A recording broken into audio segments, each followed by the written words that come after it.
안녕하십니까. 강석성의 남북 이슈 진행을 맡은 남북통일운동 국민연합 사무국장 박현철입니다.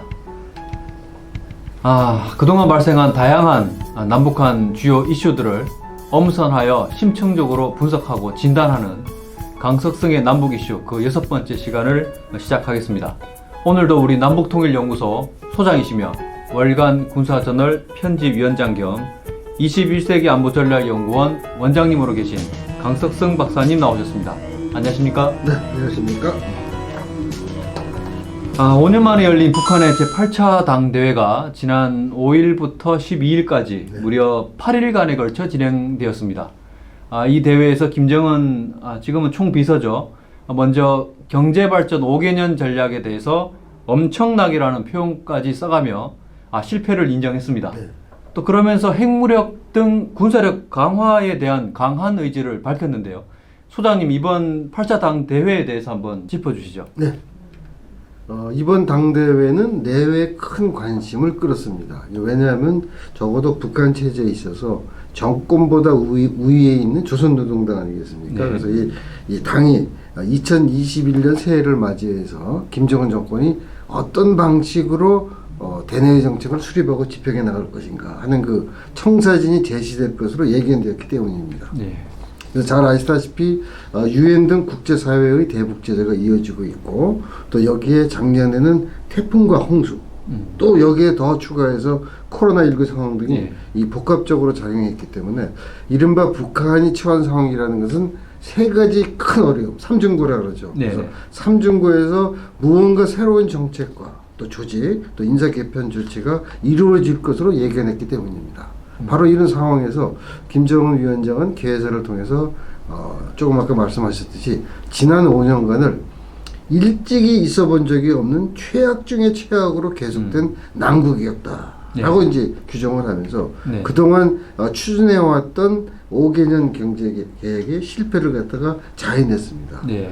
그러면서도 이런 그 엄혹한 대내외 정세 속에서 정치 사상적으로는 우리 국가 제일주의, 또 인민 대중주의 제일주의, 경제적으로는 자력갱생, 또 군사적으로는 핵무력과 국방력 강화를 통해서 비약적 성과를 거두었다. 좀 이렇게 상반된 거죠. 네네. 그러니까 한편에서는 실패를 인정하면서도 다른 한편으로는 성과를 자랑하는. 네. 마치 그 표리부동한 그런 네. 입장을 표명을 했는데, 특히 이 대회에서는 이 당 규약을 개정해서 국방력 강화라는 목표를 공식적으로 천명하고, 네. 핵추진 잠수함, 그리고 또 극초음속 무기 개발을 천명했고, 또 우리의 국방부에 해당하는 인민무력성의 명칭을 국방성으로 개칭한 거, 이런 것들이 우리가 네. 주목해 볼 필요가 있지 않나, 그렇게 생각됩니다. 이번에 눈에 띄는 여러 가지 장면들 중에 하나가 바로 북한의 최고 지도자인 김정은 위원장이 선대 수령들인 김일성, 김정일과 마찬가지로 총비서로 추대되었다는 점일 겁니다. 소장님, 어떤 의미로 봐야 할까요? 네, 그렇습니다. 우선 김 위원장이 선대 수령들과 마찬가지로 이 당 총비서에 추대된 것은 아마도 제가 보기에는 자신의 권력 강화와 함께 이 권위를 이렇게 크게 끌어올리기 위한 조치로 보여집니다. 뭐 잘 아시겠지만 이제까지 김 위원장의 노동당 내 공식 직함은 집권 초기에 제1비서였지 않습니까? 네. 그리고 2016년에는 위원장을 거쳐서 이번에 총비서로 바뀐 거죠. 이 직함은 과거 자신의 부친이었던 김정일에게 부여한 직책이기도 하고, 이런 점에서 본다면 총비서라는 칭호는 매우 큰 상징성이 있고, 또 그의 권위를 강화하기 위한 그 조치 중 하나다, 이렇게 일단 해석할 수가 있을 겁니다. 그래서 김일성, 김정일, 김정은으로 이어지는 1인 지배체제인 북한에서 당 수반을 선출하는 일은 사실상 요식행위에 불과하지만, 네. 그럼에도 불구하고 노동당 규약에 따르면은 최고 의사결정기구인 당대회에서 선출하게 되어 있지 않습니까? 네. 그래서 매번 당대회 때마다 당 수반 선출을 강조하는데, 사실상 김정은 위원장이 독점하는 자리이기 때문에 북한은 우리처럼 우리 같은 표현을 안 쓰고 추대한다라는 나름대로의 표현을 쓰고 있는 겁니다. 그렇습니다. 그러면은 왜 김 위원장을 이번에도 당 수반에 추대해야 하는지 명분이 있어야 하기 때문에 네. 김 위원장 업적을 장황하게 소개하고 그리고 나서 당대 결정문을 통해서 추대를 결정하는 겁니다.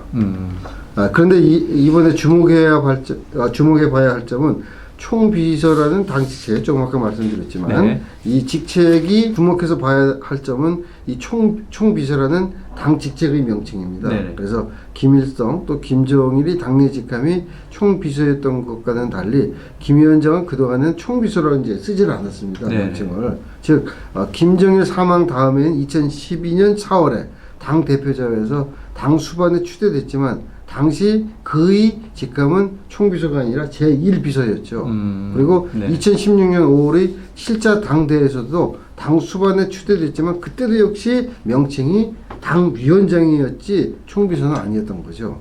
그런데 이번에 왜 처음으로 총비서라는 타이틀을 달게 되었느냐 하는 것은 김 위원장의 네. 나름대로 지금 집권 10년차에 접어들고 있지 않습니까? 네. 그러니까 나름대로 자신이 북한을 통치하는 권력을 이제는 완전히 장악했다.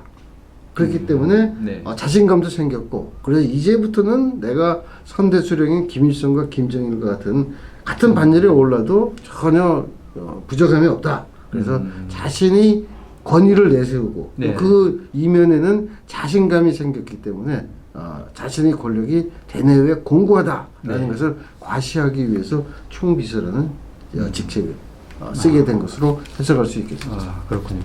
또 하나 우리가 눈여겨보아야 할 점은 김여정이 당 부부장으로 강등되었다는 점일 텐데요. 이건 어떻게 보아야 할까요? 네, 그렇습니다. 이 김여정의 경우 많은 전문가들이 이제 이 당대를 열기 전에는 기존의 정치국 후보위원회에서 최소한 정치국 위원으로 위상이 높아질 것이다 라고 예상을 했습니다. 그런데 뚜껑을 막상 열어보니까 어떻게 됐습니까? 이번 당 인사 내용을 보면은 김여정은 승진은 고사하고 기존의 정치국 후보위원 명단에서도 빠졌잖아요.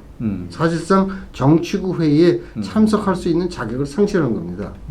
그래서 제1부부장보다 한 등급 높은 당 부부장에 또 오를 것이다 하는 또 전망도 나왔지만 그것도 역시 빗나갔죠. 네. 그러나 이 김여정의 입지가 약화됐다고 단정하기는 어렵습니다. 왜냐하면은 김여정은 바로 백두혈통 네. 아주 핵심이고 김정은 위원장의 여동생이기 때문에 김 위원장이 마음을 먹기에 따라서는 언제든지 정치국 위원으로도 시킬 수 있고 당 부장도 시킬 수가 있고 그러니까 우리가 우리식으로 해석을 해서 그녀가 김여정이 이번에 뭐 후보연에서도 탈락이 되고 부장직에도 이르지 못해서 그녀를 갖다 함부로 이렇게 우리가 우리식으로 재단을 하는 것은 결코 북한 실정에 맞지 않는 거다. 좀 더 추이를 지켜보는 게 좋을 것 같다. 이렇게 생각됩니다. 알겠습니다. 이번에 발표된 정치국 위원이나 후보위원 등 구성 인사는 모두 당 비서나 부장들인데요. 이것은 어떤 의미로 해석해야 할까요? 네, 김 위원장이 선호하는 시스템 통치, 네. 시스템 통치 관점에서 보면은 이번에 발표된 정치국 위원 또 후보위원 등 구성원 중 이 노동당 인사는 모두가 전부 다 그러니까 모두가 당 비서나 당 부장입니다. 그래서 한마디로 말씀드린다면은 부서의 장들로만 정치국 구성원이 된 겁니다. 그래서 과거에는 조직지도부 제1부부장이라든가 선전선동부 제1부부장 같은 이런 사람들이 정치국 위원이나 후보위원이 된 경우가 있었지만 이번 정치국 구성을 보면은 제1부부장에 한 명도 정치국 위원이나 후보위원에 들어간 적이 없습니다.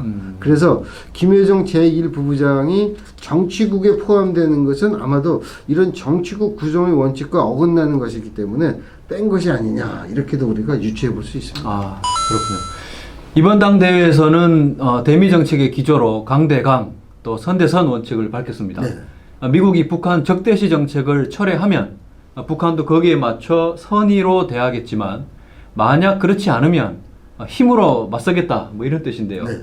소장님 이런 북한의 태도 어떻게 보시고 또 향후 미국이 어떻게 대응할지에 대한 전망 부탁드립니다. 예. 그 이번 당대회에서 우리가 이제 유심히 들여다보아야 할 사항 중에 하나가 바로 지금 말씀하신 대외 관계입니다. 그래서 네. 북한이 미국과의 정상회담, 또 북한과의 정상회담, 중국과의 정상회담, 러시아와의 정상회담을 내세우면서 자신이 대외적 지위가 비약적으로 상승했다라고 밝히지 않았습니까? 네. 특히 이제 대외의 적대 세력에 대해서는 강한 데는 강하게 하고 네. 선하게 한 데는 선하게 하겠다 하는 전략에 따라서 대응하겠다라고 강조한 점인데, 이것은 바로 미국을 혁명 발전의 최대 장애물이자 네. 또 최대의 주적이다라고 하는 것을 갖다가 분명하게 한 것이죠. 네. 그래서 결국 북한의 입장에서는 핵보유국 지위와 핵무력 강화를 내세우는 가운데 이 바이든 행정부의 출범에도 불구하고 미국이 기존의 대북 정책을 철회하지 않는 한 자기네 대미 전략에는 변화가 없을 것이다 라는 건 밝힌 건데, 네네. 이 점은 앞으로 좀 더 추이를 지켜볼 필요가 있지 않는가 이렇게 생각합니다. 예. 북한은 우리에 대해서는 첨단 무기 도입과 개발을 비난하면서 또 한미연합 군사훈련의 중단을 요구했습니다. 그러면서 남북 간 합의를 충실하게 이행할 것을 요구했는데요. 소장님, 앞으로의 남북 관계 전망 부탁드리겠습니다. 예. 북한은 이제 이번 당대회에서 이 북남 관계의 현실태는 이제 문자 그대로 이제 제가 한번 읽어보면은 판문점 선언 발표 이전 시기로 되돌아갔다 해도 과언이 아니고 통일의 꿈은 멀어졌다 이렇게 이제 네. 밝히지 않았습니까? 네네. 그러면서 남측이 벌이는 군사적 적대 행위와 또 반북 모략 소동이 그 이유다라고 주장을 했습니다. 그러면서 북남 관계가 다시 3년 전 봄날을 같이, 네. 3년 전 봄날이라는 게 중요한 거죠. 네. 온 결의의 염원대로 평화와 번영의 새 출발점으로 돌아갈 수도 있다라는 내심도 넌지시 밝히지 않았습니까? 네. 한쪽에는 굉장히 세게 나오고 한쪽은 네. 또 정반대로 유화적인 네. 편을 썼는데, 이러한 점에 비추어 볼 때 앞으로 남북 관계가 교착 국면을 벗어나지 못할 것이다라고 단정하는 것은 옳지 못하다고 생각됩니다.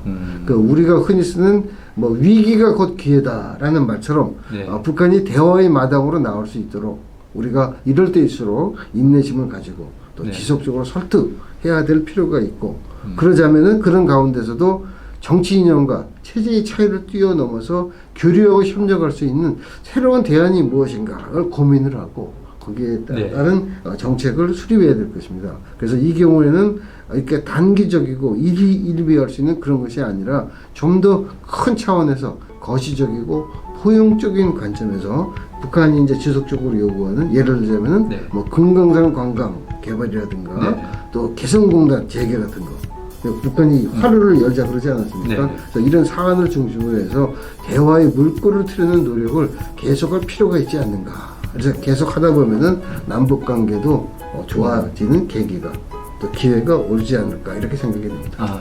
알겠습니다. 좋은 말씀 감사합니다. 지금까지 강석승의 남북 이슈였습니다.